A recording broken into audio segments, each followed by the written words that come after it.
तर स्वारगेट बस डेपोमध्ये झालेल्या बलात्कारानंतर परिवहन विभाग हाय अलर्टवर आलाय। आज झालेल्या बैठकीमध्ये सर्व एसटी डेपोंमध्ये सीसीटीव्हीचं जाळं बसवण्याच्या सूचना परिवहन मंत्री प्रताप सरनाईक यांनी केल्या।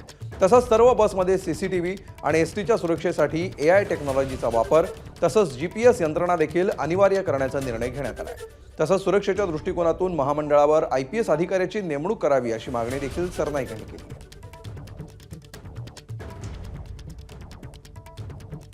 त्या सुद्धा डिपार्टमेंटला आयपीएस अधिकारी नेमावा असं तरतूद आहे, परंतु ती मध्यंतरीच्या काळामध्ये ती नेमणूक झालेली नाही। ती नेमणूक करावी अशा पद्धतीची विनंती आम्ही गृहमंत्री आणि राज्याचे मुख्यमंत्री श्री देवेंद्रजी फडणवीस यांना करणार आहोत। सर्व नाही, आता बघा, आयपीएस अधिकारी नेमून ते गृह खात्याची जबाबदारी आहे। गृह खातं त्यांच्या अंडर काय काय जबाबदारी देणार हे माननीय मुख्यमंत्री ठरवतील। सर्व बसेसमध्ये त्या सीसीटीव्ही कॅमेरा जीपीएस यंत्रणा म्हणजे ट्रॅकिंग सिस्टीम ही कंपल्सरी करण्याचं निर्देश आजच्या बैठकीमध्ये घेण्यात आले।